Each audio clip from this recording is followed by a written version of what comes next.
Madame, Monsieur, bonsoir. Bienvenue à cette nouvelle édition de Géopolis. Cette semaine, c'est exclusivement sur Equinox Télévision. Les prémices de la saison électorale 2018, qui se mesure à l'aune des sénatoriales, dont le verdict a été rendu récemment, montrent un RDPC en pleine forme et encore avide de remporter la mise lors des prochaines échéances électorales.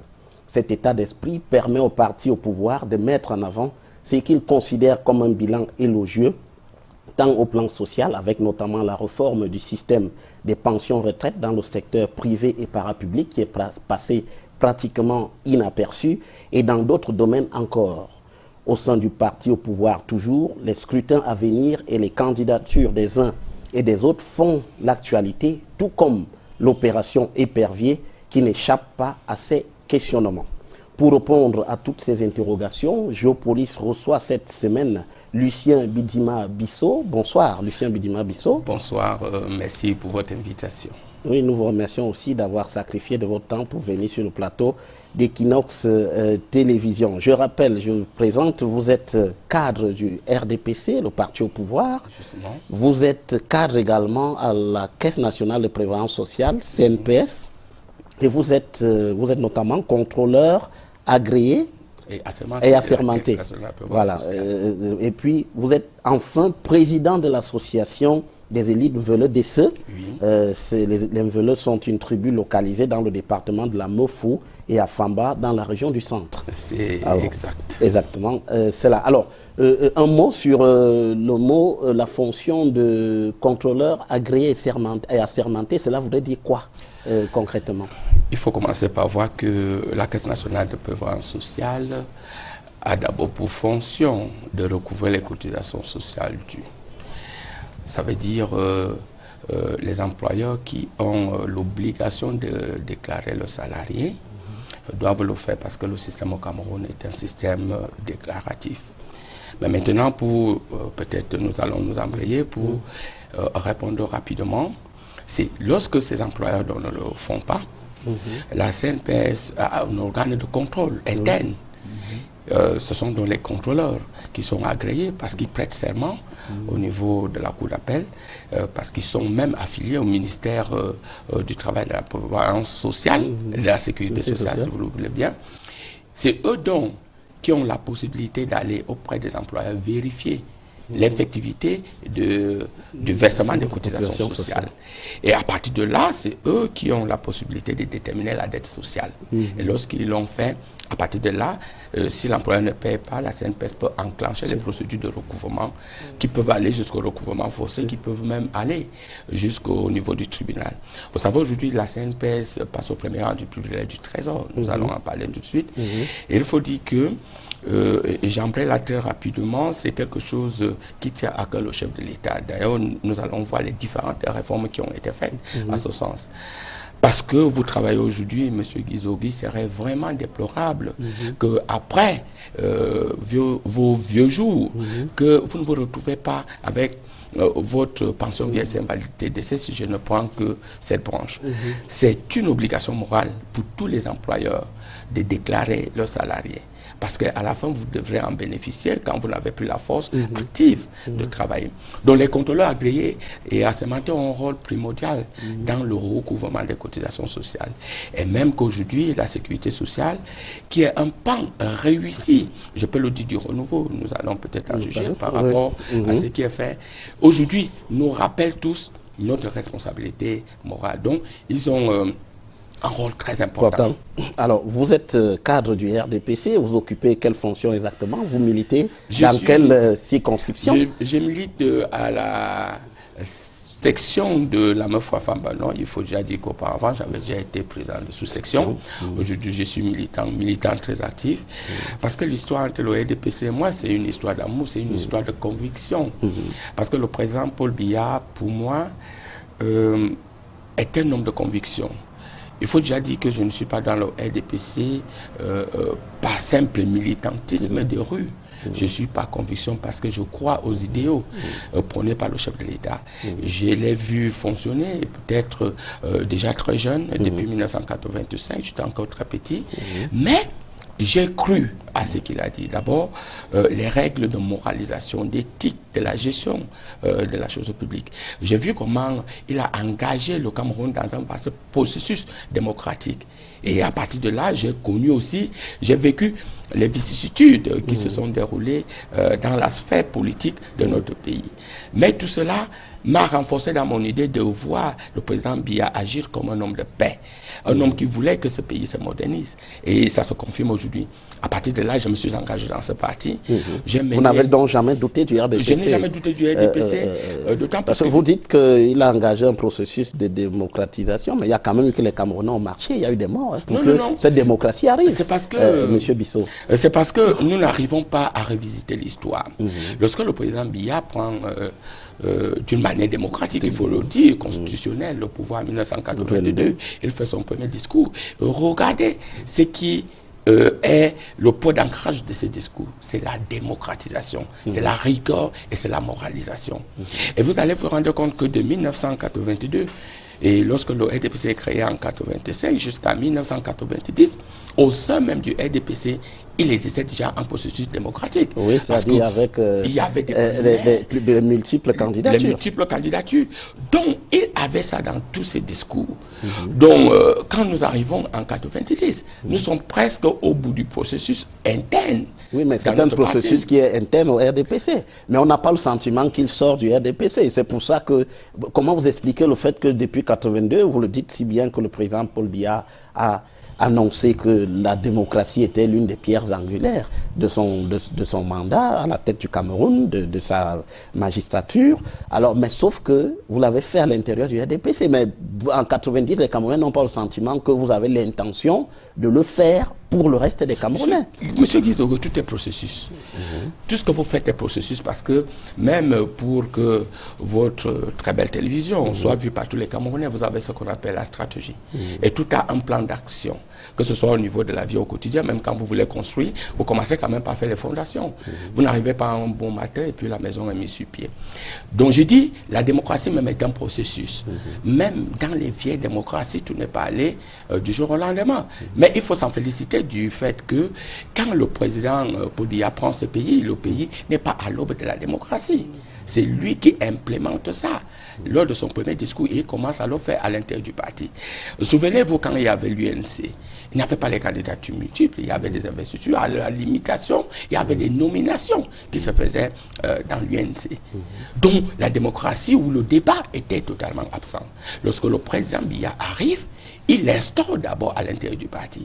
Mais il ne l'instaure pas qu'au parti. Parce que son discours, qui est un discours national, qui engage tout le monde, il commence à préparer les Camerounais, à s'attendre même qu'au-delà du RDPC, il y aura ce qu'on peut appeler le processus global, c'est-à-dire la diversification. Parce que la différence que vous voulez donner, c'est la démocratie qui se fait sur le plan interne et permettre à tous les autres Camerounais peut-être d'avoir des divergences d'idées. Non, c'était un processus parce que aussi c'était une éducation. Nous sortions d'un moment. Et cette éducation-là, cette moralisation-là a fonctionné parce qu'il faut aussi vous dire que ceux qui avaient les privilèges de l'ancien système, qui continuaient à être au-dessus du président, d'une manière ou d'une autre, avaient peut-être par leur relent de freiner un peu l'action du président, parce que le chef de l'État n'est pas tout seul à construire le pays. Il n'est pas tout seul à imaginer ou à proposer. Il est au centre, c'est vrai. Il prend la dernière décision, mais il veut aller avec son entourage, il va aller avec tous les Camerounais, il va aller avec tout le monde. Et il ne voulait pas une cassure. Et cela est allé graduellement jusqu'à 1990, souvenez-vous, lors de ce fameux congrès, où, à la grande surprise de tout le monde, lorsque le délégué du gouvernement venait même de prendre la parole et lui demander de ne pas y aller. Emma Basile. Et puis il y avait également eu la prise de parole de Mme Rose Zanguele, qui était la toute-puissante présidente de la section OFRDPC du Foundi, qui avait dit qu'elle était mère de famille et qu'elle, en tant que mère de famille, elle savait que le multipartisme allait diviser les Camerounais. Et le président de la République a tranché. Et le président de la République vous dites que c'est un grand acte? C'était un acte incroyable parce que, souvenez-vous, si vous revoyez les images, les gens étaient surpris. Mais curieusement, il y a eu beaucoup d'applaudissements. Les gens n'osaient pas franchir le pas. Et le chef a franchi le pas. il a donné le là et toute la République était contente. Et il ne s'est pas résolu à ce qu'on appelait le vent de l'Est ou bien ce qui s'est passé. Non, il a mis le timing. Et quand vous regardez dans la gouvernance du président de la République, tout est processus, comme je vous ai dit. Le président est celui-là qui ne se presse pas. Pourquoi? Parce qu'il est l'un des grands administrateurs qui connaît très bien les Camerounais.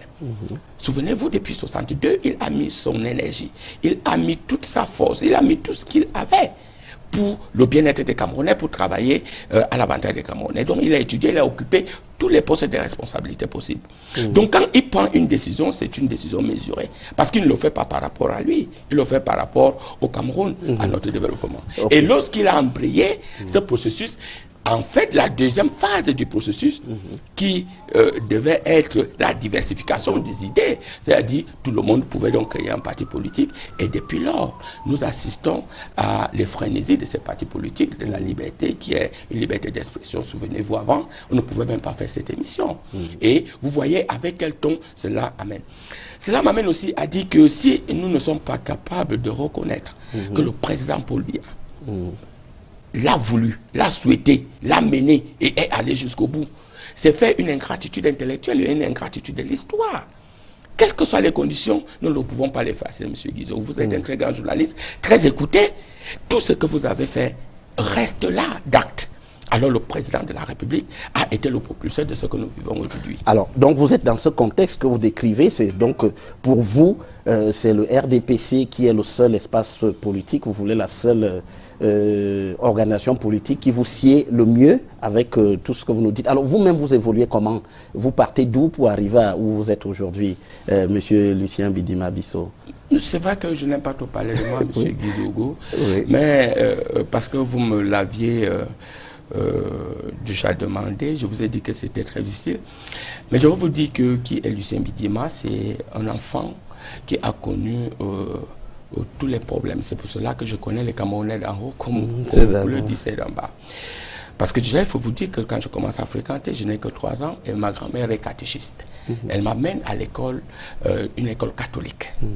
J'ai l'obligation de prier tous les matins avant d'y aller. Et je commence à croire à la volonté de faire de moi un homme parce que je suis ce qu'on peut dire un enfant unique. Alors je me bats à partir de là et ça va aller très vite. Au niveau scolaire, je ne peux pas vous dire que je suis l'enfant de tel, forcément. Je suis M. Bidima parce que j'ai réussi à forger ma propre personnalité.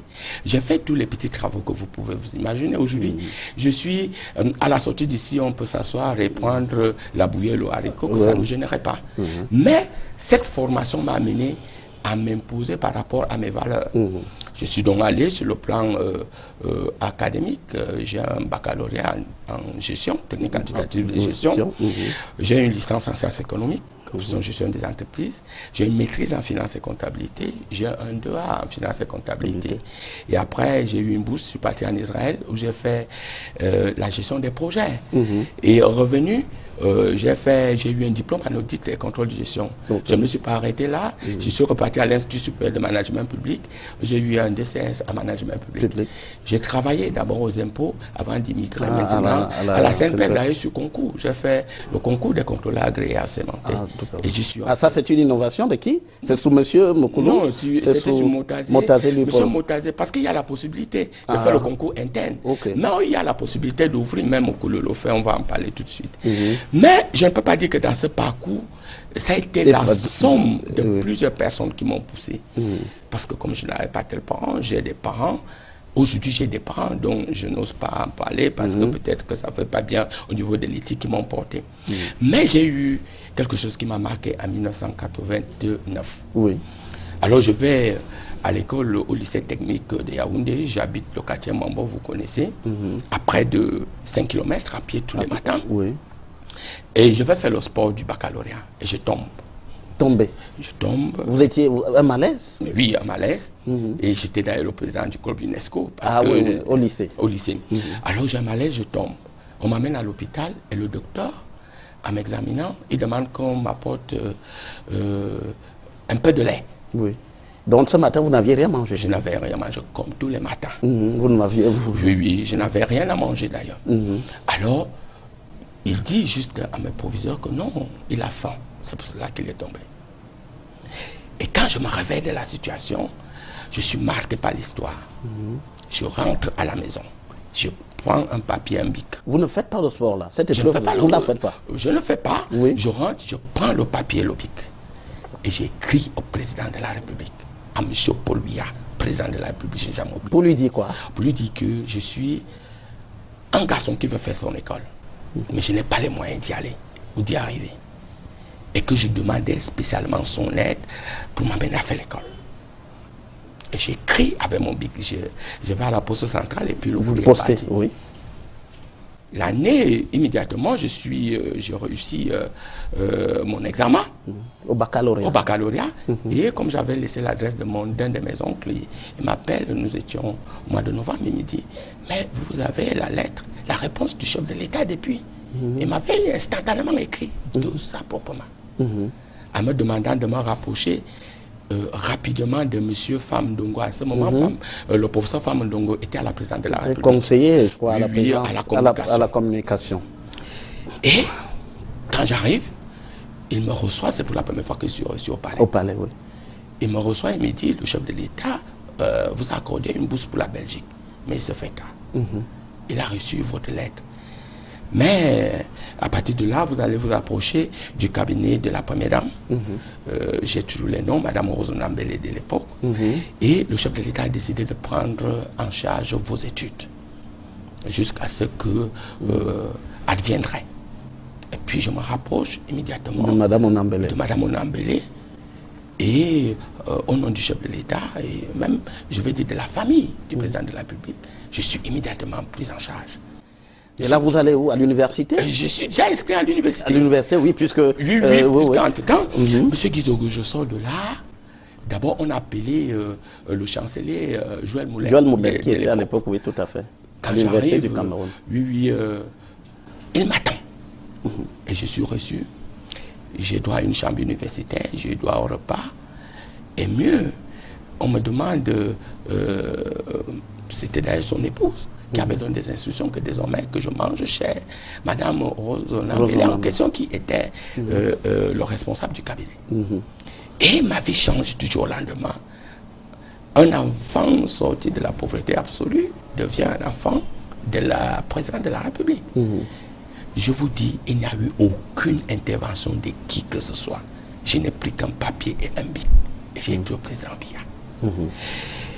Quand vous êtes dans cette situation, je veux dire, j'ai été immédiatement formaté. C'est comme si quelque chose d'incroyable tombait sur moi. Donc il y a une voix intérieure qui vous disait quand même que ce n'est que ce monsieur que vous devez suivre. C'était votre problème. Vous croyez en lui alors? J'ai cru instantanément. Je vous dis, quand je suis sorti de là, j'ai cru en lui. Et j'ai eu la réponse. Et je vais vous dire, à partir de ce moment, je me suis toujours dit que pour moi, il est un homme exceptionnel. Incroyable. Et j'ai toujours... Est-ce que quand vous écrivez cette lettre, vous étiez dans quel état d'esprit? Est-ce que vous aviez la conviction au moment où vous écriviez que le président allait vous répondre? J'avais la conviction, c'est-à-dire j'ai cru, je me suis dit, il est le président de la République, il est mon père. Il va résoudre et surtout qu'il va me laver de cette honte parce que j'avais la volonté d'aller plus loin. Quand même président du club UNESCO, vous tombez un matin, vous n'avez pas mangé. Vous qui êtes quand même puissant au club UNESCO, vous avez des problèmes de nourriture. Je vous dis, malgré le fait que mes parents, j'étais un garçon de la rue, comme on le dit, mais à chaque fois que je fréquentais, j'étais toujours leader. Au lycée technique, j'étais l'un des leaders. À l'Est du Samba, j'étais l'un des leaders. D'ailleurs, arrivé même à l'université, dans les périodes de 90-91, il y avait cette fameuse révolution universitaire. J'étais délégué. La réforme universitaire. Oui, j'étais délégué j'étais le président des bâtiments. J'étais tout jeune. Parce que j'avais peut-être ce petit don-là, j'ai ce petit don-là d'amener les gens, de rassembler. Et je n'ai pas peur quand je m'engage à une action. Et je suis quelqu'un qui ne trahit jamais. Et je suis allé, et je veux vous dire que cela m'a permis d'entrer à l'université et d'aller le plus loin possible. Donc vous allez avec le soutien du chef de l'État, vous allez d'abord à l'université. Oui, je vais et ensuite vous continuez. Ensuite je continue parce que ce que je recevais, le don que je recevais du chef de l'État, j'ai su multiplier ça par moi-même parce que je sortais d'une école de gestion. Et je veux vous dire, j'ai commencé à faire les premiers champs, j'ai commencé à faire de l'élevage. J'ai même commencé à acheter les voitures pour faire le transport, mais ça m'a mené à fréquenter naturellement, jusqu'à avoir tous les diplômes dont je venais de vous citer, d'une manière globale. J'ai eu dans son soutien, j'ai eu aussi le soutien d'un autre parent dont je n'ose pas dire le nom, prononcer le nom ici par question d'éthique, qui donc va me prendre. Et effectivement, comme un enfant, et il va m'élever, et puis le travail est arrivé. Et le travail est arrivé aussi par l'office du, on peut dire, du chef de l'État. Vous voyez un peu cette convergence avec la famille présidentielle. Donc, je voulais dire que je ne suis pas, je n'attends rien. Je ne suis pas là pour dire, écoute, M. Bidima, il faut aller à la télévision, parce que peut-être c'est à partir de là qu'on va vous nommer, parce que je vous dis quelque chose. Une fois de plus, quand j'ai pris le crédit au Crédit Foncier pour faire un investissement, j'ai encore écrit. Et j'ai été soutenu. Mais je crois qu'il faut être fidèle et loyal, il faut croire aux hommes, il faut croire aux idées, il faut croire en Dieu aussi, parce que vous voyez, de mon passage, du fait que ma grand-mère était catéchiste, je suis très croyant. Et quand je regarde le président Biya poser de tels actes avec des gens qu'il ne connaît pas, il n'y a même pas eu d'intervention, il n'y a pas eu le cabinet civil ou tel ou tel. Et je suis reçu au palais de l'unité avec tous les honneurs. Alors, mais je dis, voilà, quelqu'un qui a à cœur non seulement de la jeunesse, mais également de tout le monde. Il faut seulement oser. Je vous dis, avec le président Biya, il faut seulement oser. Mais est-ce que vous n'avez pas le sentiment? Là, nous étions en 89, M. Bidima. Nous étions en 89, mais le président Biya, est-ce que c'est encore le même homme, aussi spontané? Puisque on l'accuse d'être distant, d'être renfermé, de ne pas aller vers les Camerounais. Est-ce que ce portrait-là vous paraît convaincant? C'est ceux qui ne le connaissent pas. Ceux qui ne le connaissent pas, je vais vous raconter une petite histoire. Il y a déjà moins de 2 ans, 3 ans. Je suis invité au Palais de l'Unité lors d'un 20 mai. Alors, je vois tout le monde, le président Biya salue les gens, mais personne ne lui adresse la parole. Il faut que c'est lui qui vous adresse la parole. Mais lui, il arrive à mon niveau. Il me salue et puis je lui adresse la parole. Et le président Biya s'arrête. Et nous commençons à nous converser. Mais j'ai compris que non, nous ne faisons que la caricature de l'homme. Je vous le souhaite un jour d'être à côté de cet homme. Immédiatement quitté de là, vous aurez une autre image même de ce pays. Nous avons conversé et c'était en direct. Alors que les gens avaient peur de le faire. Et moi, j'ai toujours eu ce courage. Je dis, être distant, non. Le président Biya est très proche. Sauf que les fonctions d'un chef d'État sont des fonctions très difficiles. Ce n'est pas seulement un problème du Cameroun. Les fonctions des chefs de l'État doivent tout allier. Allier la sécurité de la personne et allier le fait que c'est quelqu'un qui porte toute une nation au niveau de ses épaules. Il doit résoudre tous les problèmes et tout le monde le regarde et les gens parfois n'osent pas. Donc le problème de distance n'est pas là. Et on a la chance qu'à côté de lui, il a une femme formidable, Chantal. Elle est formidable, elle est accessible. Vous voyez, elle peut même danser avec vous. Donc, elle a su allier l'aspect de son mari que les gens n'ont pas la grande visibilité. Donc, le couple présidentiel est un couple excessivement abordable. Essayez un jour, vous me direz. Donc, ils sont mal compris, le président de la République et son époux sont mal compris. Ils sont mal compris ou on le fait exprès. Certaines personnes le font exprès pour qu'ils soient mal compris ou qu'ils soient mal vus. Alors, quand on vous entend, vous êtes, il y a beaucoup d'arguments qui militent en ce que vous soyez ce militant du RDPC, convaincu et à la limite aussi très engagé. Et alors, quels sont aujourd'hui, pour parler du RDPC, qu'est-ce que vous considérez comme les atouts du RDPC? Quels sont les atouts de votre parti? Le premier atout, c'est le rassemblement. Le RDPC n'est pas un parti d'exclusion. C'est un parti qui accepte que à son sein s'éclate ou se développent toutes les énergies. Vous avez vu aujourd'hui, tout le monde peut oser à l'intérieur du RDPC sans se soucier de quoi que ce soit. Je vous fais un clin d'œil de ce qui vient de se passer à Yaoundé 6e. Le RDPC est un parti où, lorsqu'on est à l'interne, on croit participer à quelque chose. Vous allez me dire, c'est une machine, mais c'est plus que ça. Alors, je dis, les gens qui sont aussi à la tête du RDPC, parce que de plus en plus, les gens qui y arrivent sont les gens voulus par le peuple. Parce que le RDPC n'est pas le sommet que vous connaissez. Le RDPC est la base. C'est la base. Parce que ça commence au niveau des cellules, au niveau des comités de base. C'est au niveau des comités de base que le parti, effectivement, essaie de s'exprime. Parce que dans tous les villages du Cameroun, il y a un comité de base du RDPC. Et il y a des discussions. Et il y a les gens qui doivent prouver qu'ils ont des capacités d'emmener les autres, de rassembler et puis de s'engager dans le processus de développement. Tout le monde qui est dans le RDPC essaye de faire quelque chose parce que nous suivons la politique ou le discours du chef, du patron, du président national. Essayez, n'attendez pas que le Cameroun fasse quelque chose pour vous, mais faites quelque chose pour le Cameroun. Alors, au sein du RDPC, on a la possibilité peut-être d'aller très loin. Mais maintenant, comme tout parti, il y a des faiblesses. Il y a des faiblesses. Alors, on accuse quand même, on dit qu'il y a des gens qui sont parachutés, qui n'ont pas milité à la base. Les faiblesses Monsieur du Bidima, RDPC. il y a des gens qui n'ont pas milité, qui n'ont milité nulle part, mais qu'on voit au sommet du parti. Non, les faiblesses du RDPC petit à petit sont revues.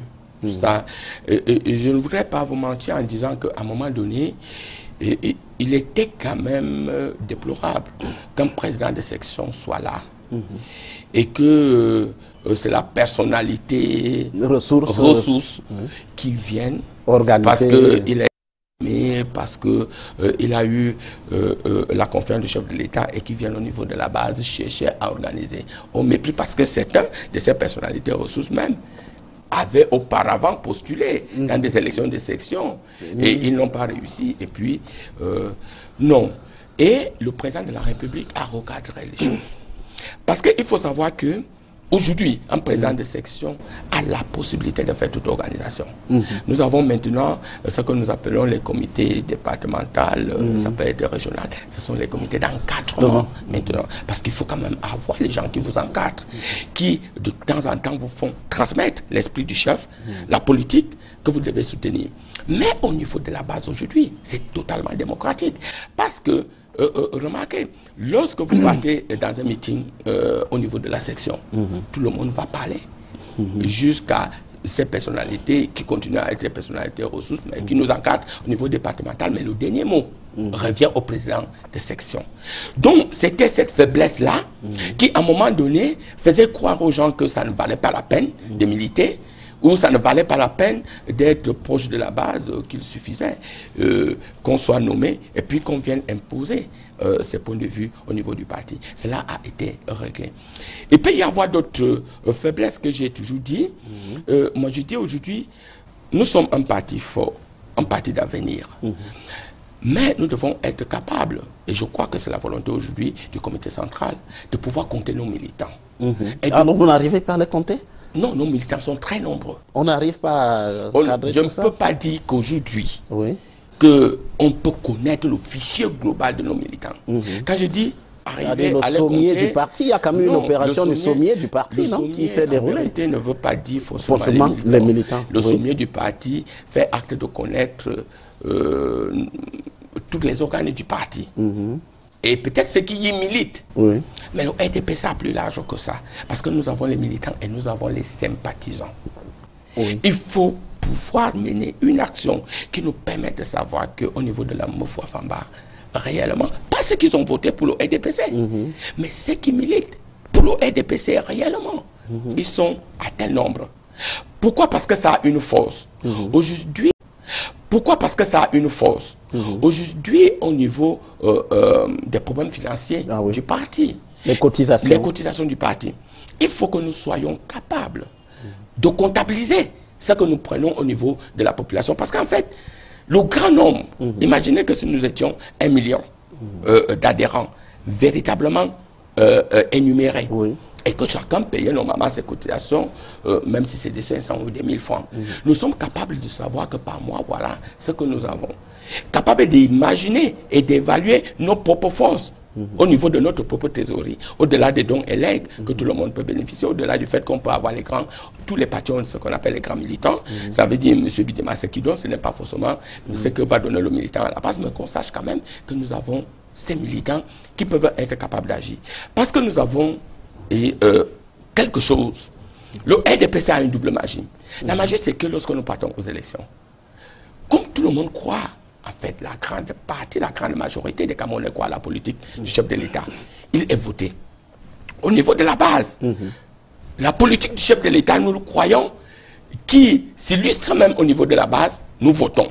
Et puis, le RDPC gagne les élections.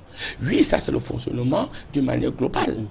Mais maintenant, le fonctionnement du parti en lui-même nous en appelle à nous organiser d'une manière, sur le plan interne. Et à savoir que si nous sommes dans un quartier, nous avons réellement tel nombre de militants. Et que ces militants-là cotisent régulièrement. Et que les réunions, parce que quand il y a les meetings, vous savez que quand il y a les meetings, il y a les gens même qui s'infiltrent dans ces meetings. Ce n'est pas forcément tous ceux qui viennent dans ces meetings qui militent réellement. Ou alors, ils peuvent même militer, mais il faut qu'ils soient identifiés comme tels. Donc, nous devons créer un logiciel. C'est une proposition que je fais.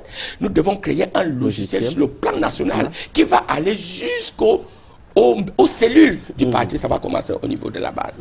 Pour que nous soyons capables d'énumérer, d'identifier, de dire que si nous sommes à Essé, dans la section, et que nous sommes dans le village de Bicou, où se trouve un comité de base, nous avons tel qui cotisent et qui sont militants du RDPC. Ça a un avantage. Cet avantage-là va au niveau de la formation. Parce qu'il faut les encadrer. Le président de la République, le président national vient à réactiver cette école de cadre, cette école de formation. L'académie. L'académie. Ça doit être permanent. Parce que pour que, même quand vous partez à l'université, pour qu'on vous forme, il faut bien qu'on sache les étudiants qui y sont inscrits. Ça fait qu'on peut réellement programmer ces formations d'une manière permanente en sachant à qui nous avons affaire et en évitant petit à petit les intrus. Parce que qu'est-ce qui se passe? Les autres, nous sommes dans un système élargi, un système concurrentiel.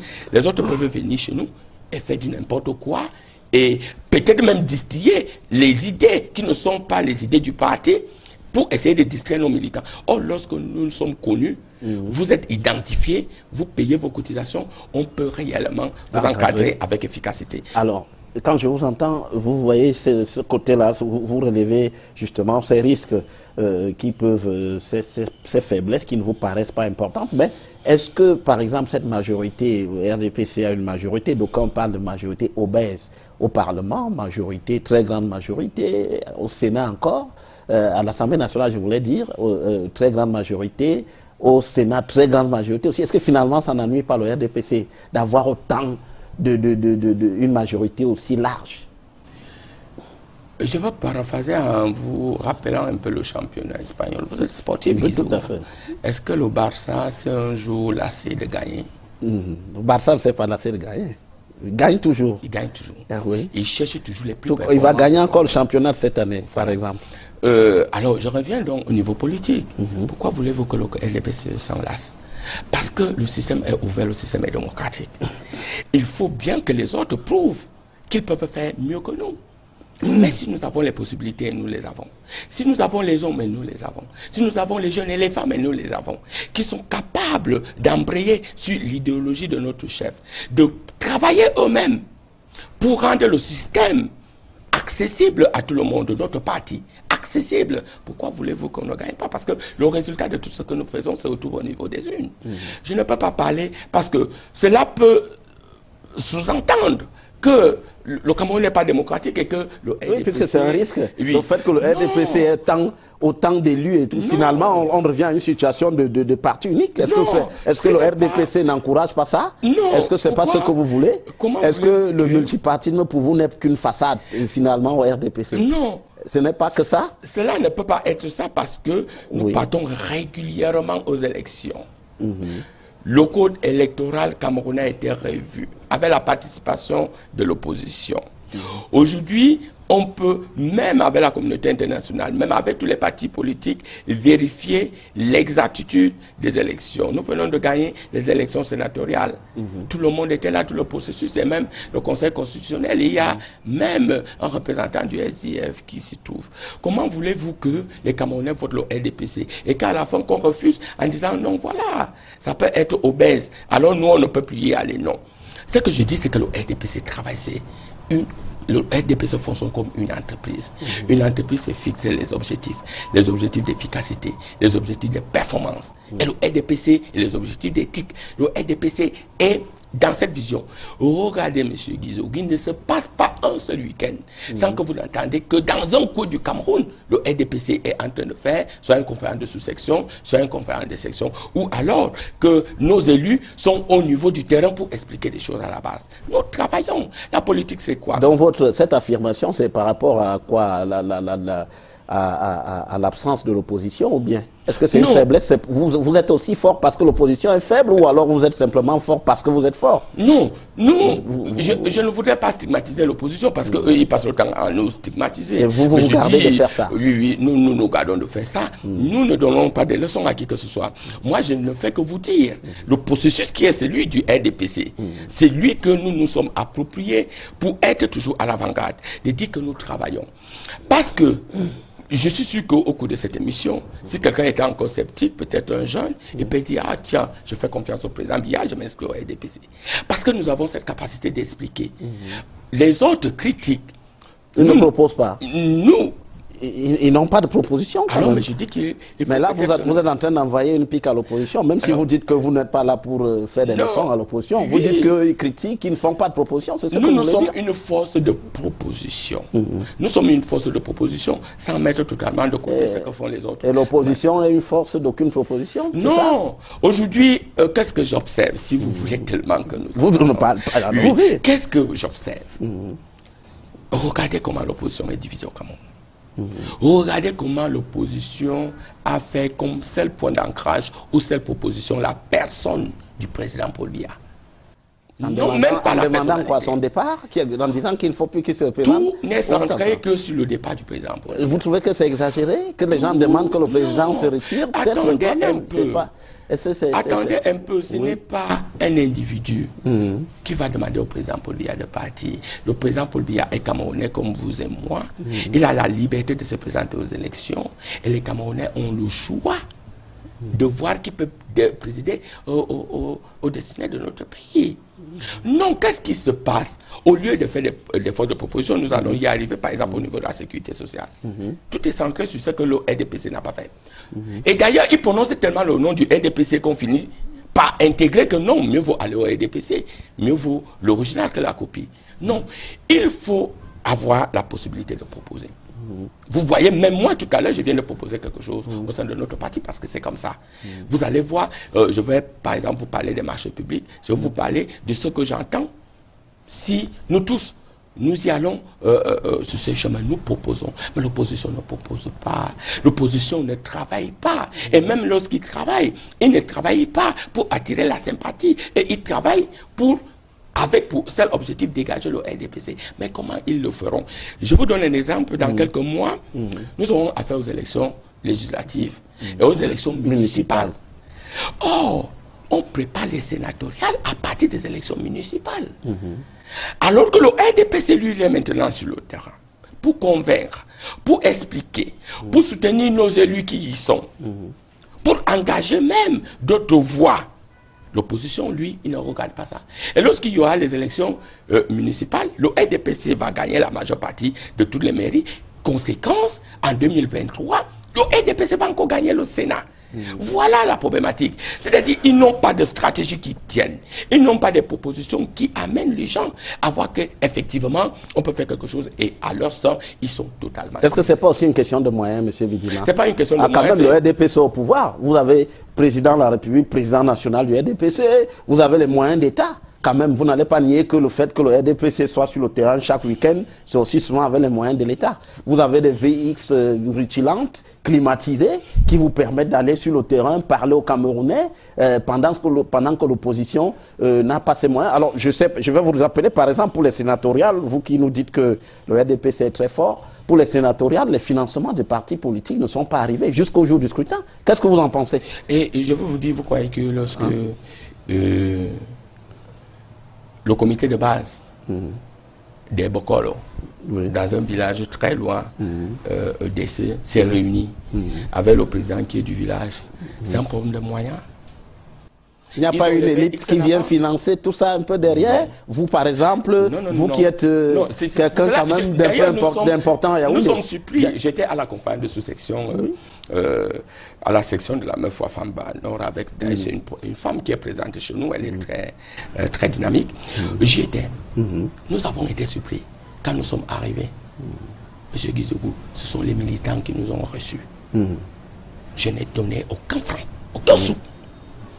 Je suis parti pour expliquer la vision du président de la République par rapport aux prochaines élections. Pour renforcer. Parce que le RDPC, je vous ai dit, n'est pas le sommet que vous parlez là. Nous avons les VX, ceux qui ont les VX, etc. Il se limite à un stade. Le RDPC, c'est un travail à la base au quotidien. On commence par les cellules. Parce que nous, ce sont les militants au niveau de la base et qui sont les vrais électeurs qui travaillent au quotidien. Ce n'est pas CVX qui n'a pas de VX. Vous voulez dire que dans l'opposition, il y a des VX aussi? Il y a des VX. Mais peut-être pas autant qu'au RDPC. Non, ce n'est pas les VX. Parce que nous y allons. Vous avez tous les directeurs généraux, tous les ministres. Nous y allons au village combien de fois? Nous y allons au village combien de fois? Vous n'y allez pas. Voilà. On peut aller une ou deux fois par mois avec ces VX dont vous parlez. Alors que le travail, lui, se fait à la base, par les cellules, par le président du comité de base, par le président de la sous-section, par le président de la section. C'est que le RDPC est permanent, constant. Nous avons cela dans le sang, dans notre ADN, de travailler, d'être auprès de la population. Et lorsque vous avez ça, c'est totalement impossible qu'on vienne vous déraciner.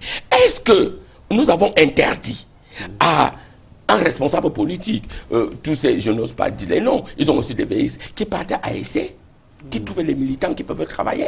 Je parle de ça, c'est ma section. Ou alors qui partent, je ne sais pas dans quel autre coin du pays. Non, on n'interdit personne. Mais puisque eux, ils se limitent au niveau de la télévision, ils se limitent au niveau des radios, pour montrer comment il est fort, comment le pays ne marche pas. Quand ils sont en train de parler à la télévision, la maman ne suit même pas la télévision, elle est au champ. Quand elle rentre du champ, à 16h, elle commence à préparer son légume, parce que moi j'y ai habité. Mais quand lui prépare cet légume-là, notre président du comité de base amène le vin de palme. Et lui dit que n'oublie pas qu'on a un meeting demain. Voilà comment ça se passe, M. Guizogou, le RDPC. Quand il mange cet légume-là en buvant le vin de palme, et il lui parle de ce que lui il a entendu à la radio parce qu'il est un peu plus éclairé. La maman là le suit mieux que nous qui parlons dans les chaînes de télévision. Parce que nous croyons que la politique se limite à Yaoundé, que la politique se limite à Douala ou dans les grandes villes. Parce que la plus grande partie des électeurs, vous voyez un peu les électeurs, que ce soit au niveau des élections présidentielles, de toutes les élections, c'est dans les villages. La population est beaucoup plus concentrée là-bas. Alors si on se contente des militants qui sont à Yaoundé, qui nous suivent, qui sont dans les réseaux sociaux, alors que le RDPC lui fait les deux. Oui, nous intervenons comme je suis en train d'intervenir là. Mais mieux, nous sommes dans les petits coins. Nous travaillons avec le bas peuple. Et comment voulez-vous que nous ne soyons pas efficaces?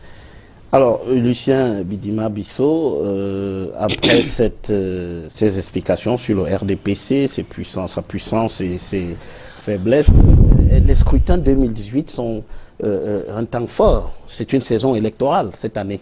On a commencé par les sénatoriales. Vous rappeliez à l'instant que vous aviez remporté ce scrutin, c'est-à-dire le RDPC. Alors, quelle est quand même la lecture que vous faites de ce scrutin des sénatoriales et surtout de la nomination des 30 sénateurs par le président de la République et la session de plein droit qui vient de se tenir? La lecture que je fais, c'est que le résultat est là. Nous avons 81,13%. Et la Constitution permet au président de la République de nommer les sénateurs. Et comme le RDPC ne travaille pas seul, parce qu'on a oublié de relever un autre volet, c'est que dans cette ambiance, excusez, de rassemblement, le président de la République veut que tout le monde y participe. Nous avons donc ce que nous appelons les partis alliés, tels que l'UNDP, je ne peux pas tous les citer. Et le président de la République, lors des nominations, a essayé d'intégrer plusieurs de ces partis politiques pour que au sein du Sénat, qui n'est pas un monologue, c'est-à-dire que la voix du RDPC, que tout le monde puisse s'exprimer. Parce qu'elle veut vous dire quelque chose, il ne faut pas regarder le nombre, il faut regarder ce que nous faisons. On peut être au Sénat et être seul, mais être capable d'expliquer être capable de proposer, ça passe. Pourquoi? Parce que au niveau des sénateurs, ce sont les gens, les hommes et les femmes qui ont une très grande expérience. Regardez d'ailleurs, le Sénat vient du mot vieux, vient du mot expérience, vieux de ce mot-là. Quand vous allez regarder, que ce soit au niveau des États-Unis, que ce soit au niveau de l'Angleterre, que ce soit même au niveau de la France, c'est des hommes et les femmes qui ont une expérience certaine, quasi certaine. Et lorsque vous proposez ou lorsque vous dites quelque chose, il faut comprendre. Ne regardez pas le bruit devant les caméras. Le travail se passe réellement. Le SDF avait un groupe parlementaire. Mais il ne doit plus. Pourquoi le SDF avait un groupe parlementaire? C'était pas une faveur du RDPC au SDF? Non, c'est parce qu'à un moment donné, j'ai toujours dit, le SDF a passé le temps à raconter qu'ils ont passé les élections à la Damawa. Au niveau de la Damawa, la liste du RDPC a eu un problème. Et le président national s'est réservé, ou les instances du parti, d'y intervenir. Parce que nous respectons les lois de la République. Et effectivement, la liste du SDF s'est retrouvée. Et ils ont passé l'élection. Parce que le RDPC n'était pas en liste. Mais là-bas, il y a plus de 500 conseillers municipaux. Et ils avaient 7 sénateurs. Parce qu'il faut voir que les sénateurs travaillent avec les collectivités locales décentralisées. Absolument. Donc, ils ont la possibilité d'aller auprès des mairies, de travailler avec les conseillers municipaux qui représentent un peu la population. Mais pendant 7 ans, ils avaient la possibilité d'attirer la sympathie de ces conseillers municipaux. Ils ne l'ont pas fait. Comment voulez-vous qu'au niveau des élections, quand il y a élection, il n'y a que 10 conseillers municipaux dans tout la Damawa qui votent la liste SDF?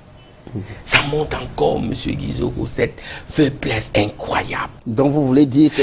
Mais il y a quand même les consignes de vote. Il y a les consignes de vote. Pour une fois, il y avait une liste, M. Bissot, il y avait une liste du RDPC. Vous croyez que... Cette fois-ci, il y avait une liste du RDPC. Vous croyez que... Vous ne pouvez pas accuser... Oui.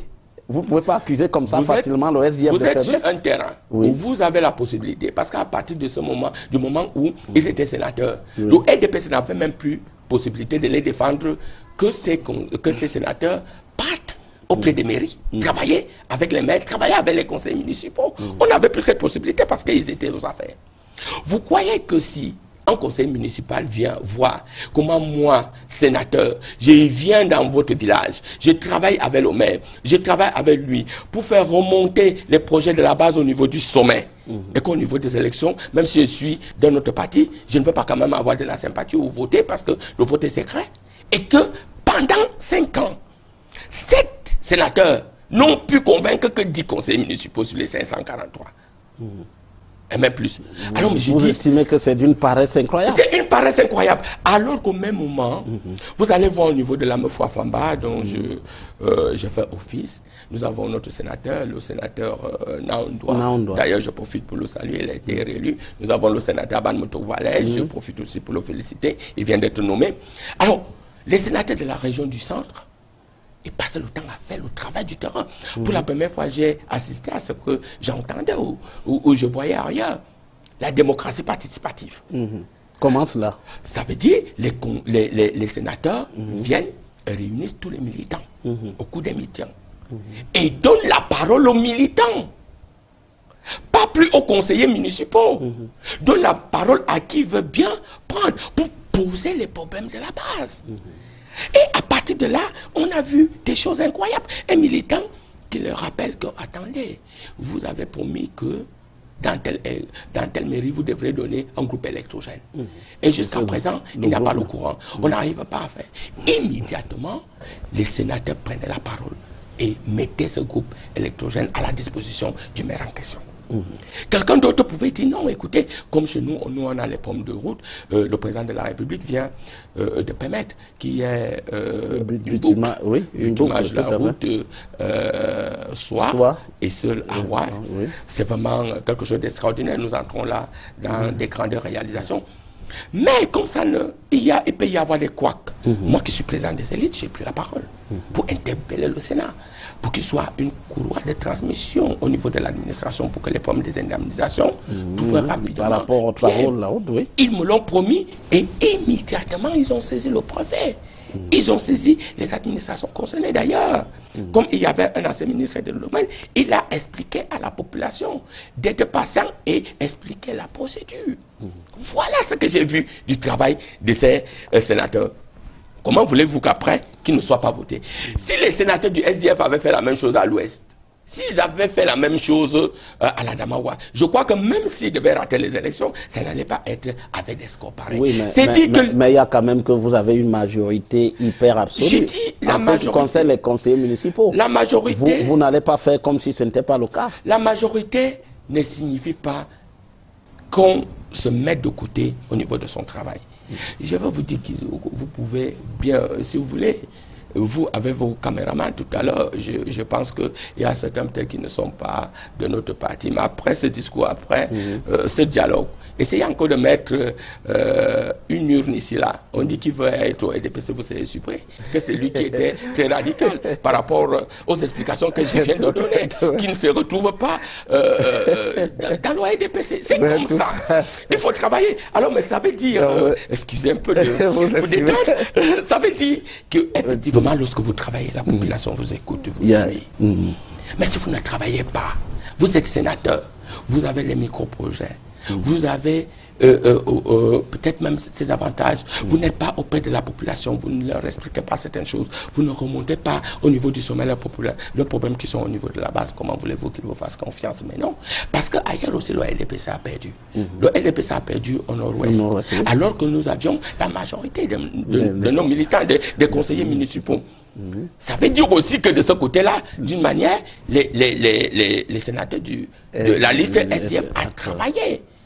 Et nous avons accepté le résultat démocratique qui était celui-là. Et dans d'autres régions, je vous dis, le RDPC, alors que nous avions la majorité, a eu 60%. Je n'ose pas les citer. Mais dans d'autres régions, le RDPC aussi a eu près de 100%. Donc, c'est dit que c'est une élection indirecte. Il faut faire très attention. Parce qu'il n'y a pas trop de monde. Il y a peu de monde. Et ce peu de monde, quand vous n'arrivez pas à être convaincant, nous avons travaillé. Voyez-vous, nous avons la majorité absolue au niveau de la région du centre. Au niveau du département de la Mefoua-Famba, qui est un fief historique du RDPC. Mais nous avons dû travailler, faire le porte-à-porte auprès des conseillers. Parce qu'eux aussi, ils avaient certaines récriminations. Nous n'avons pas laissé dire, nous attendons le jour du vote parce que nous sommes majoritaires. Non. Nous avons travaillé les conseillers au corps, comme on le dit. Nous avons expliqué la vision qui est celle, le travail qui est celui des sénateurs, mais la vision qui est celle du président de la République. Mais vous n'avez pas travaillé seulement au corps, M. Widima. Vous avez même à la limite surveillé les conseillers lors du vote. Non. Bon, vous les avez surveillés. Écoutez, moi, j'étais au bureau de vote de Yaoundé où j'ai vu des conseillers arriver dans des bus. Vous expliquez ça comment? Non. Est-ce que c'est pas un la mobilisation. Ah, vous considérez que c'est la mobilisation? La mobilisation. Vous prenez les conseillers, vous les mettez dans des bus. Est-ce que ce n'était pas policier, ça? Monsieur Guizoko, vous me mettez dans un bus, j'arrive quand même dans une urne, je suis indépendant. Non, la mobilisation, vous n'allez pas quand même aussi nous empêcher d'encadrer nos militants et nos élus locaux. C'est le rôle du RDPC de les encadrer. De savoir que tout le monde doit aller voter. C'est notre rôle, c'est notre travail. Et cela ne veut pas dire que parce qu'on a amené un conseiller par le bus, c'est qu'on lui demande d'aller faire son travail citoyen, d'aller voter. Et bien entendu, on arrive à le convaincre. Mais quand il est dans l'une, il est seul avec sa conscience. Ce n'est pas parce qu'il est venu dans un bus et que vous avez travaillé qu'il ne va pas vous voter. Est-ce que le RDPC a donc 800% que non? Ça veut dire qu'aujourd'hui, nous sommes justement dans une production démocratique qui est comme une production d'une entreprise, comme je vous ai dit. Le RDPC ne lésine pas sur les moyens de communication, les moyens de sensibilisation, sur les moyens de rassemblement, comme tout le monde peut le faire. Mais à côté, si les résultats sont là, c'est parce que nous avons travaillé. Ce n'est pas parce que nous avons forcé qui que ce soit, M. Guizot. Alors, élection présidentielle dans les prochains mois aussi, normalement en octobre, élection présidentielle au RDPC, quand même, le président Biya n'a toujours pas annoncé sa candidature. À l'heure qu'il est, le RDPC n'a pas de candidat. Est-ce que ça veut dire? Le RDPC n'a pas de candidat. Nos statuts. Oui. Nos statuts sont clairs. C'est le président national qui est le président, qui est le candidat naturel. Naturel du RDPC. Non, là, il ne s'est pas déclaré, le président Biya. Non, qui ne se déclare pas jusqu'à ce jour. Nous sommes le seul candidat du RDPC est le président Paul Biya. Oui. Il n'a pas besoin de se déclarer, nous, en ce qui nous concerne. Il est notre candidat. Mais il faudrait quand même qu'il se déclare. Laissez-lui l'opportunité de le faire. Il est libre. Ou de ne pas le faire. Je ne dis pas de ne pas le faire parce que je ne soutiendrai pas cette thèse. Il n'y a pas mieux au RDPC. Je ne soutiendrai pas cette thèse. Je ne soutiendrai pas cette thèse. Ce n'est Monsieur pas Bissot, un problème. il n'y a pas mieux au RDPC aujourd'hui. En dehors du candidat Biya, il ne peut pas avoir quelqu'un d'autre. Ce n'est pas un problème d'avoir ou de ne pas avoir. Donc il n'y a que le président Biya pour être candidat. Ce n'est pas ça le problème. Bon, au RDPC, tout le monde peut être candidat à l'élection de la présidence du parti. Souvenez-vous, la dernière fois, il y a eu des candidats. Mais le président Paul Biya a gagné les élections. Le problème, c'est que nous respectons la ligne démocratique de notre parti.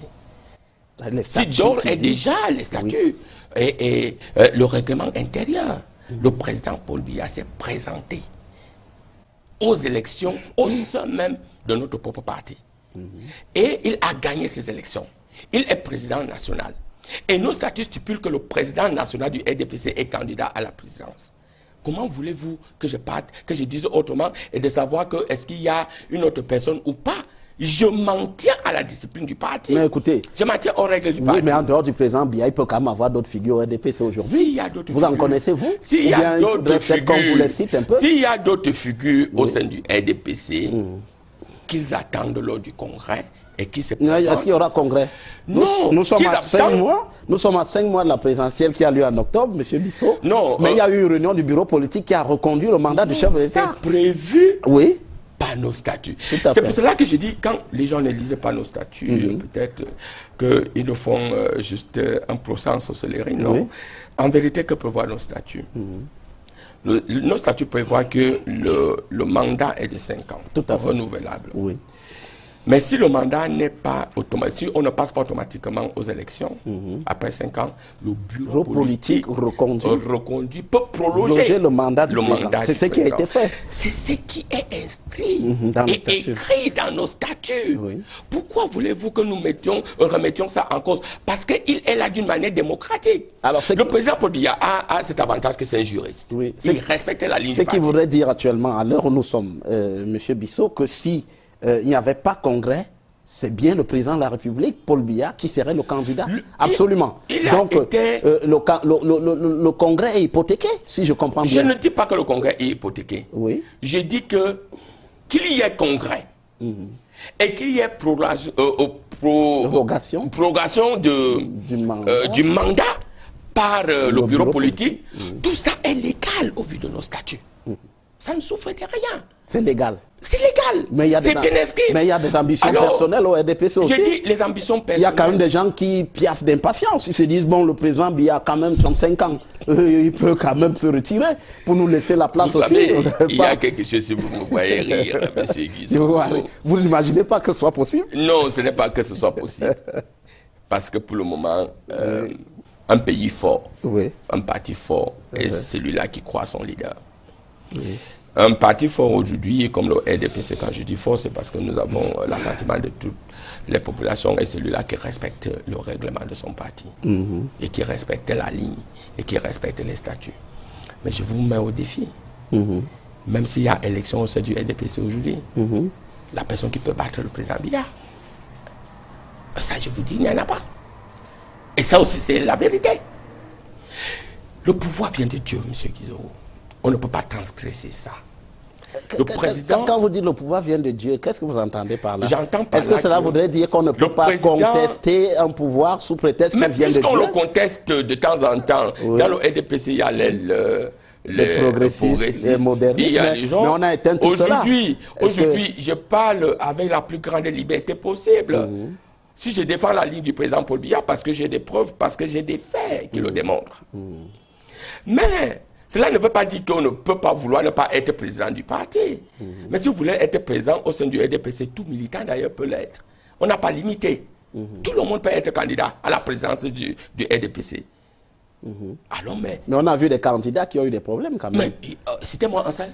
Ils n'en ont pas eu. Le jeune qui a voulu être candidat, il n'a pas, il semble qu'il n'a pas pu trouver un emploi jusqu'ici. On ne lui a pas pardonné d'être porté candidat contre le président Paul Biya. Alors, et Zengelé, et René Zengelé. Vous croyez que Zengelé constitue une menace pour le président de la République? Non, et c'est le jeune là qui aurait pu constituer une menace. Ah ben écoutez, non. Quand même. Écoutez, non. La preuve c'est que M. Zengelé vient d'être nommé sénateur de l'Est. Bon, alors mais il est sénateur, donc il a été candidat. On voit bien qu'il y a une collusion entre lui et le président de la République. Non. Il n'y a pas de collusion? Alors, il est nommé, il a été nommé par qui? Par le président de la République. Alors qu'il était candidat contre qui? Oui, mais ce n'est pas la même chose. Non, je peux vous dire quelque chose. Non, oui. On n'a pas, parce que cela va même au niveau de la base. S'il y avait ce genre de problème, nous ne devons pas avoir tous ces présidents de section que nous avons actuellement. Parce que tous ces présidents n'obtiennent pas forcément l'assentiment de gens bien positionnés ou de gens bien placés, non. Je vous dis, comme au niveau de la base, qu'à la tête du parti, tout le monde peut postuler. Mais nous devons respecter. Si M. Paul Biya a gagné les élections au sein de notre parti, les statuts disent que c'est lui qui est le candidat de notre parti. Donc au jour d'aujourd'hui, même s'il ne se déclare pas, il est le candidat du RDPC. Maintenant, le président Paul Biya, je reviens, parce que là je parlais de monsieur en tant que mon camarade, membre du RDPC. Maintenant, le président Paul Biya a d'autres responsabilités. Il a une vision, parce qu'il faut déjà dire que la fonction présidentielle ne se limite pas au niveau des militants d'un parti. C'est une fonction qui englobe la totalité de tous les Camerounais. Et c'est une charge lourde. Il est le seul à prendre une décision. Nous l'encourageons, nous connaissons la charge qu'il a aujourd'hui. D'ailleurs, il ne peut pas faire autrement. Parce que le Cameroun aujourd'hui a plus besoin de lui. Parce que nous traversons une période très difficile. Nous allons peut-être avoir l'occasion de parler de l'insécurité qui se trouve au niveau du nord-ouest, du sud-ouest ou bien à l'extrême nord. Et même une partie de l'Est. Le président Biya est un leader très respecté sur le plan national et sur le plan international. Il a les capacités et les possibilités de lui-même, il avait dit, de laisser le Cameroun en paix. Alors justement, on va vider cette question de la sécurité avant d'évoquer rapidement les législatives municipales et les poursuites. Alors, vous dites qu'il y a des problèmes d'insécurité. Oui, vous avez dit une partie de l'Est, l'extrême nord, Boko Haram, la crise anglophone, mais d'aucuns avancent aujourd'hui que le président Biya en 82, lorsqu'il a pris le pouvoir, le Cameroun était en paix. Et 35 ans plus tard, le pays est pratiquement éclaté. Non, le pays n'est pas éclaté. Regardons, revisitons les problèmes. Au niveau de l'extrême nord, nous savons que c'est une secte sanguinaire. Boko Haram, qui vient de l'extérieur, même pas du Cameroun, qui veut imposer sa vision au niveau de l'Afrique subsaharienne. Parce que le Cameroun est concerné, le Nigeria est concerné, je crois, le Tchad est concerné, etc. Et le président Paul Biya, justement, dans le souci de ne pas laisser le Cameroun dans l'incertitude, lors de la réunion, d'une réunion des chefs d'État à Paris, il a déclaré la guerre contre Boko Haram. Il a dit qu'il ne peut pas accepter qu'un seul centime du Cameroun soit menacé par des individus qui n'ont ni foi, qui assassinent, qui égorgent les Camerounais. C'est un problème très grave parce que j'ai des amis et qui y sont passés. Alors, il a mis tous les moyens justement pour préserver la paix dans cette partie du territoire.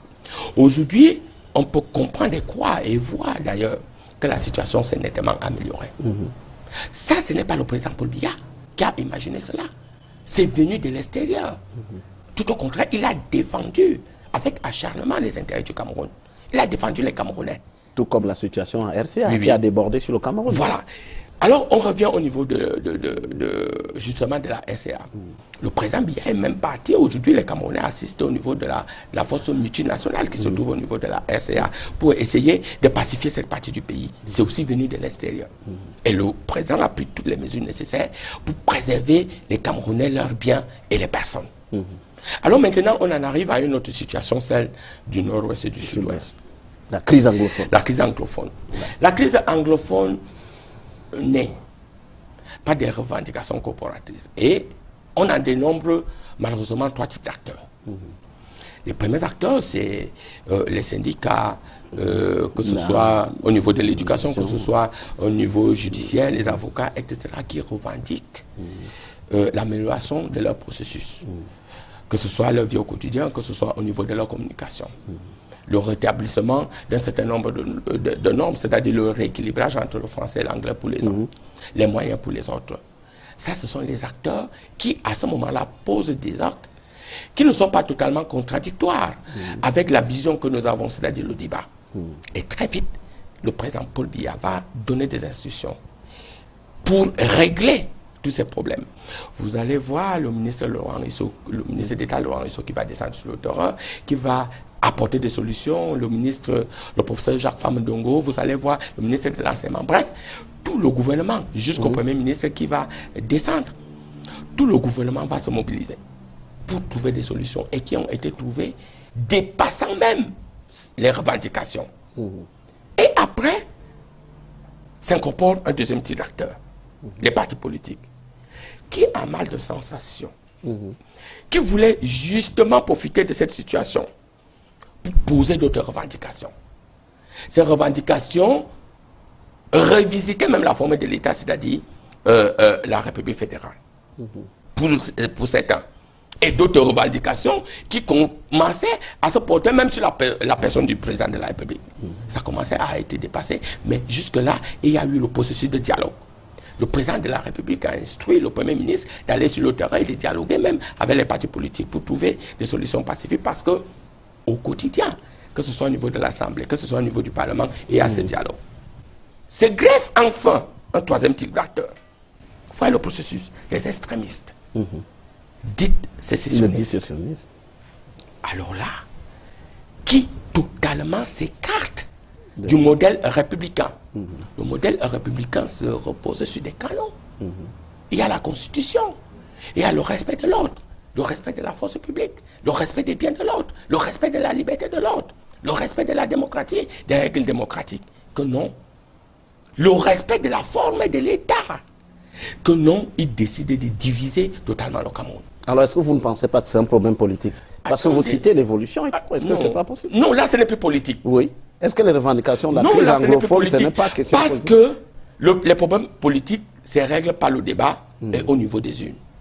Mais si maintenant, les problèmes se règlent par les armes, égorger les forces publiques, égorger les hommes, détruire les biens de l'État, à ce moment-là, ce n'est plus un problème politique. Ça devient des terroristes. Ils terrorisent la population pour faire asseoir les idées malsaines. Et à partir de là, le président de la République a été clair. Je vous ai dit les premiers, le problème a été réglé. Mais les autres, il fallait aussi que le problème soit réglé. Et le problème qui peut être réglé dans ce cas, c'est la force républicaine pour rétablir l'ordre, pour garantir la sécurité des biens et des hommes. Parce que M. Guizogo, il est incroyable que parce que moi, je viens de vous dire, je viens de vous parler du RDPC, et que vous ne soyez pas d'accord, qu'immédiatement, je me mets à brûler tous ces studios parce que je veux vous amener à être militant du RDPC. Que non, je dois vous convaincre. C'est au bout du dialogue qu'effectivement vous allez trouver que peut-être vous avez cet avantage-là d'être militant. Et voulez-vous que le président Paul Biya fasse comment? Quand on parle du dialogue, il a même créé les voies de ce dialogue-là. Il a mis le gouvernement en ébranle lui-même avec. Au niveau de la communauté internationale, les gens sont même venus pour participer. Que non. Et donc, lorsque les gens sont dans une autre logique, que voulez-vous? Il est chef de l'État. Quelle est sa première mission? C'est de garantir la sécurité des biens et des hommes. Et il le fait. Alors, mais aujourd'hui, je vais dire, nous devons sensibiliser. Nous devons comprendre tout le monde. Parce que quand on parle de la crise du anglophone, les problèmes qu'il pose, certains, comme il le posait, c'était des problèmes de développement. D'autres, par exemple, ces problèmes de développement là se retrouvent partout. Parce que tout le pays est un construit permanent.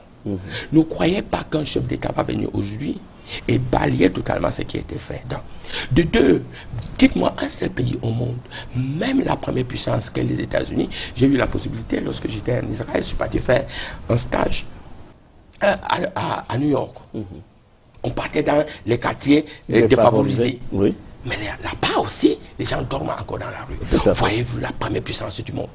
Mais tous les jours, même les Américains cherchent à mettre sur pied un modèle de développement qui permette à tout le monde d'être productif.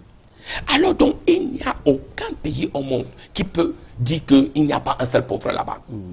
Mais alors, ce construit permanent, c'est comme la voiture qui grimpe. Vous venez, vous poussez, vous mettez la cale et l'autre prend le relais. Mais alors, si vous voulez gouverner le Cameroun demain, vous voulez gouverner, donc arriver en Cameroun, que les acquis que nous avons eus pendant des décennies, que ces acquis-là soient détruits. Au lieu d'avancer, vous voulez vous reculer. Alors, à partir de là, je dis non. Nous devons sensibiliser et dire, le dialogue est bien. Parce que grâce au dialogue, on peut s'asseoir, on peut discuter. On peut proposer, on peut développer. Mais ce qui n'est pas acceptable ni tolérable, c'est qu'on se retrouve avec certaines personnes qui veulent imposer leurs idées au détriment de la vision globale. Et j'ai dit, c'est terrible. On a attaqué dernièrement encore un convoi du gouverneur, etc. Oui. J'ai beaucoup apprécié. Et lors du dernier réaménagement, le président de la République, toujours dans le souci de comprendre ce qui se passe, d'intégrer tout le monde, a donné un poste de responsabilité très important de souveraineté au ministre Atangadji, que je félicite par les actions, par la présence sur le terrain. On est obligé d'aller dire, ceux qui veulent le dialogue, nous sommes d'accord, dialoguons. On veut amener tout le monde à la table du dialogue parce que le Cameroun restera indivisible, certes, mais nous allons continuer à avoir les modèles de développement qui permettent à ce pays d'avancer. D'accord. Monsieur Lucien Bidima Bissot, nous sommes à quelques jours de la fête des travailleurs et vous cadre à la CNPS, on l'a rappelé. Il y a des innovations qui ont été faites dans le système des pensions-retraites. C'est un problème important. Pensions-retraites dans le privé et dans le public. C'est passé un peu inaperçu, on n'en a pas beaucoup parlé. De quoi s'agit-il exactement? Comment est-ce qu'il faut comprendre comment ce système a été amélioré? D'abord, il faut dire que s'il y a eu un succès incroyable au niveau de la gestion publique du social, de la vision du chef de l'État, c'est la sécurité sociale. Le président Paul Biya décide en 2001 de révolutionner, de revoir, de réformer la sécurité sociale au Cameroun. Depuis 2001, la sécurité sociale, la Caisse nationale de prévoyance sociale, passe au premier rang du privilège du Trésor. Avant d'y arriver, il faut que rapidement que vous sachiez ce que c'est que la CNPS. La CNPS a pour mission d'assurer la sécurité sociale au niveau de la population, c'est-à-dire des travailleurs qui sont concernés par les entreprises publiques, parapubliques et les entreprises privées. À ce titre, ils recouvrent les cotisations sociales et les redistribuent sous forme de prestations. Et le chef de l'État a donc demandé la révolution par rapport à cette sécurité sociale pour qu'elle soit plus efficace. Et c'est parti, à un moment donné, depuis 2001, nous sommes passés au premier rang du privilège du Trésor et immédiatement, on a conditionné tout accès à la fiscalité, c'est-à-dire à l'administration fiscale, il fallait être en règle vis-à-vis de la CNPS. Ça a mené une certaine évolution. Jusqu'à l'arrivée, ça a été conduit par le ministre Paul Montazé. Jusqu'à l'arrivée du directeur général, M. Moukoula Kamamvando, depuis 2008. Et depuis 2008, M. Moukoulou a engagé la CNPS dans une forme de révolution en mettant sur pied des réformes incroyables. D'abord, il fait d'abord une étude actuariale. L'étude actuariale, j'ai eu la chance d'y participer, c'est de voir clair et de projeter ce qui peut y arriver des années plus tard. Il se rend compte que, parce que la CNPS a 3 branches, la branche de la pension vieillesse invalidité décès que vous connaissez très bien, la branche des prestations familiales et la branche des risques professionnels. Mais les risques professionnels comme les prestations familiales n'ont pas de problème parce que les prestations familiales, c'est ceux qui financent un peu les allocations, les congés de maternité. Les risques professionnels, c'est les maladies professionnelles, c'est les accidents de travail. Mais la branche de la pension vieillesse invalidité décès, étant dans un système de répartition, ça veut dire que vous, M. Guizoro, si vous prenez votre retraite aujourd'hui, après vous, votre femme commence à toucher votre pension. Vous voyez donc, ça n'a pas de limite. Il fallait réformer. Et c'est cette branche-là qui, à terme, pouvait causer des problèmes. Un déficit au niveau de l'équilibre des grands agrégats de la CNPS au niveau des 3 branches. Quand le directeur général, M. Moukoulou, a les résultats de cette étude actuelle, il propose à l'État de revisiter les grands indicateurs pour se projeter de telle sorte que nous soyons à même de rester toujours dans l'équilibre pour pouvoir financer toutes les branches sans problème. Et cela va aller très vite. Il met sur pied le premier programme stratégique, il met enfin le deuxième, nous sommes au deuxième programme stratégique. Mais qu'est-ce qui va changer? Immédiatement, il essaye de revisiter les dépenses de la CNPS pour les réformer. Parce que nous finançons aussi l'action sanitaire. Tout à fait. Au niveau de l'hôpital de la CNPS, oui. Le déficit était de 2 à 3 milliards de francs. Il engage une réforme au niveau de l'hôpital de la Caisse en revoyant le plateau technique, en créant les postes de gestion. Aujourd'hui, nous sommes tombés à moins de 225 millions. De déficit. De déficit. Au niveau des réserves, quand il arrive, il y a les réserves techniques qui peuvent... Ça veut dire quoi? Ça veut dire qu'à chaque fois, la CNPS doit être capable que même dans une période de crise économique absolue, que nous soyons capables de payer les différentes prestations. Il engage des réformes incroyables. D'abord, l'informatisation du système.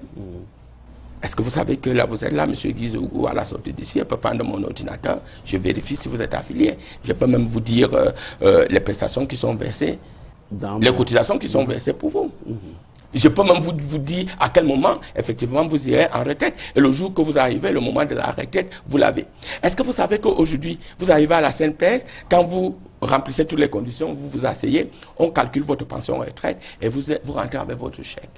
Et cela est vrai pour les allocations familiales. Est-ce que vous savez qu'aujourd'hui, en ce qui concerne les employeurs, vous arrivez par le système de télédéclaration. Étant dans votre chambre, vous déclarez vos personnels et vous payez. Et si vous arrivez, vous avez besoin de l'attestation pour soumission qui permet à l'employeur de soumissionner à un certain type de marché. Vous l'avez en moins de 45 minutes. Un système incroyable. Est-ce que vous savez qu'aujourd'hui, vous avez une visibilité que vous, en entrant dans le site de la CNPS, vous pouvez revisiter tout ce que fait la CNPS, même les décisions qui sont prises par le directeur général d'une manière instantanée. Monsieur Moukoulou associe donc l'éthique. Il associe la performance. Il associe la qualité des services. Il rend l'organisme performant. Au point où, à ce jour, nous sommes l'un des organismes de sécurité sociale les plus performants en Afrique et même dans le monde. On en a eu des plus sur le plan international.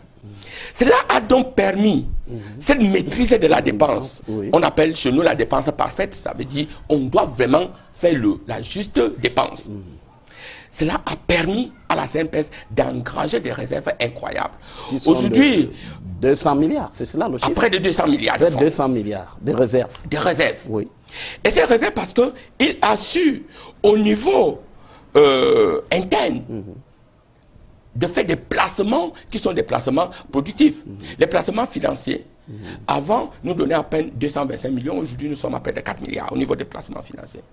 Au niveau des logements, parce que nous avons dit, avec le logement, nous avons la capacité. Voyez-vous, vous avez un clin d'œil au niveau de l'immeuble L'Émergence. Au niveau de Paris, où nous avons acheté l'ancien immeuble de Camet, et un peu partout, il a essayé donc d'encourager les placements productifs, les placements utiles. Et cela a conduit à constituer des réserves très importantes. Cette éthique, cette qualité de service a fait qu'aujourd'hui, le chef de l'État a dit, tiens, on peut aller plus loin.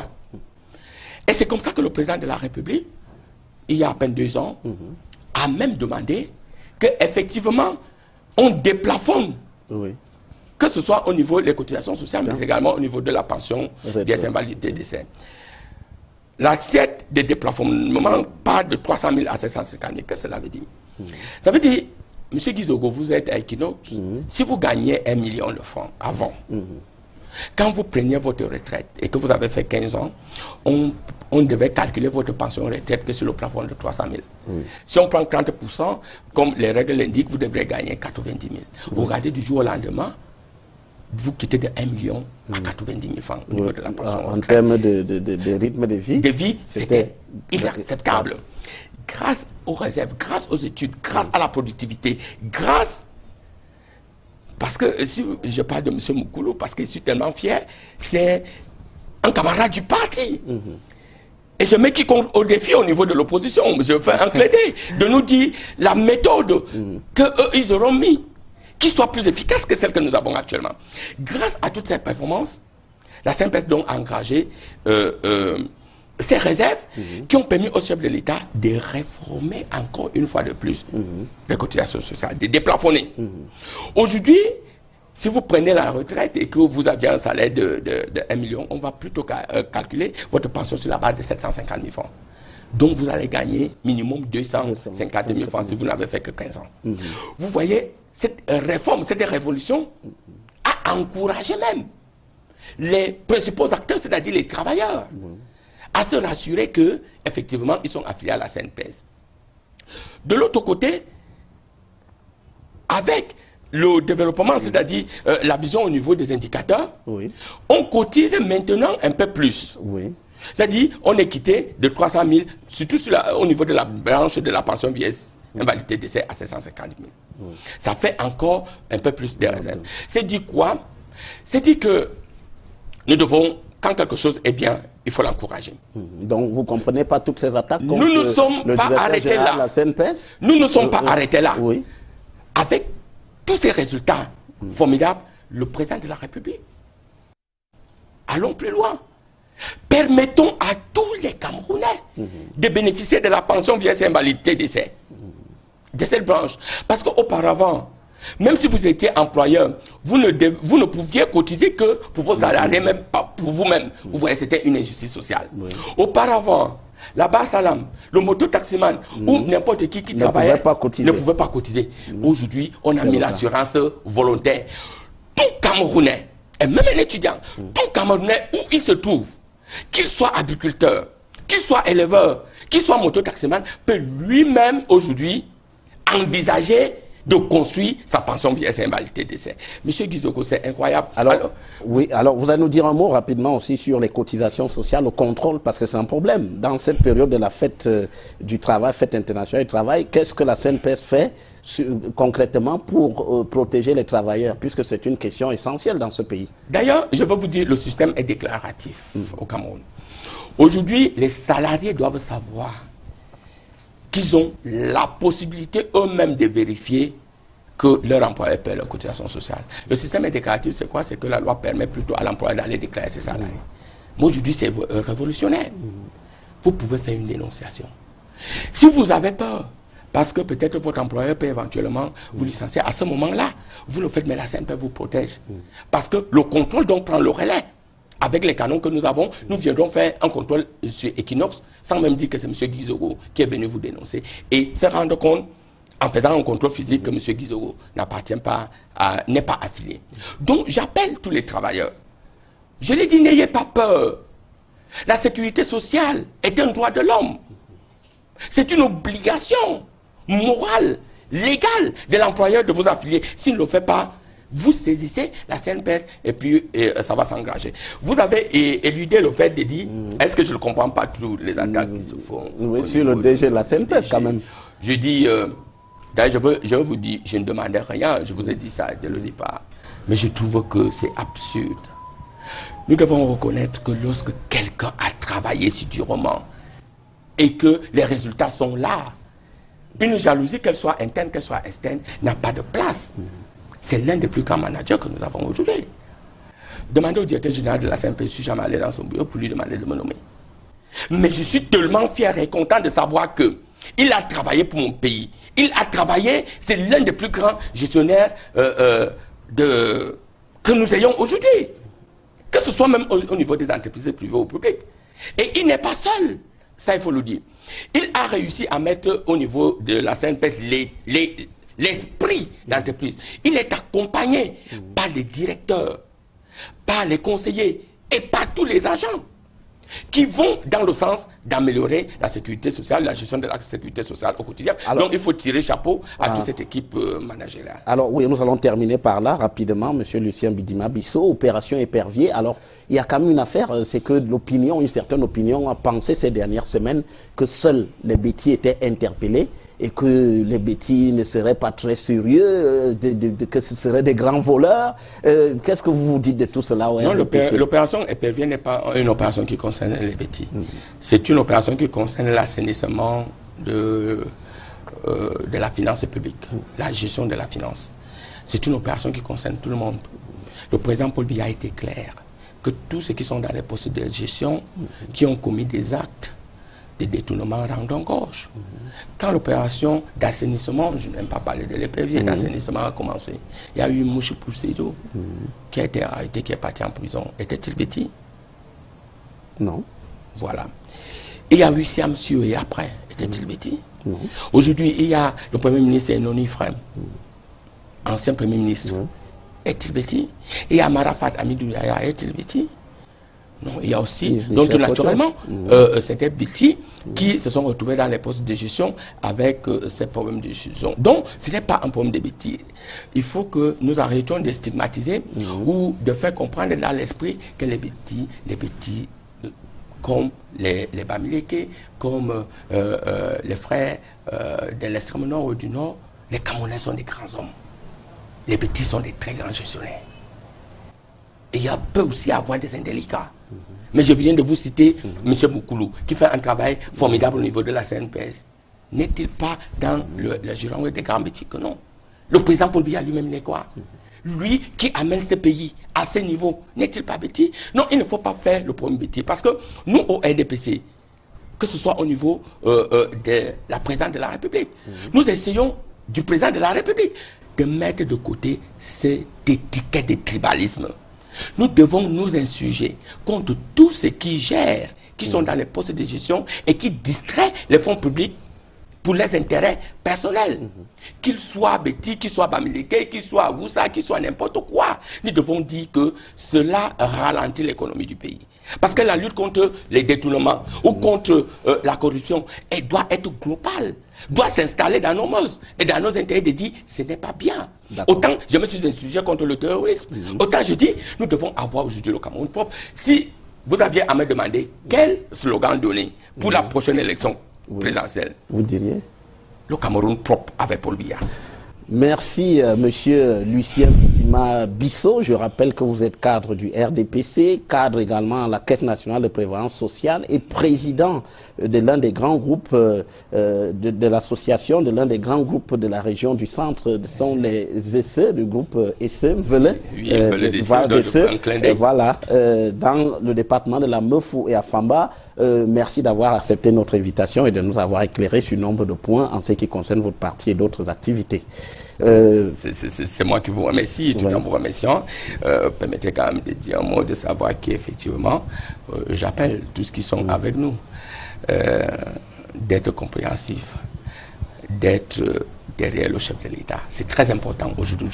Merci. Merci aussi à vous, chers téléspectateurs, de nous avoir suivis pendant ce débat sur Equinox Télévision. C'est dans l'émission Géopolis. Je vous donne rendez-vous dimanche prochain lorsqu'il sera 20h30 pour une nouvelle rencontre dans le cadre de Géopolis. En attendant, ne zappez pas, restez en compagnie de nos programmes. Madame, Monsieur, à très bientôt sur Equinox Télévision.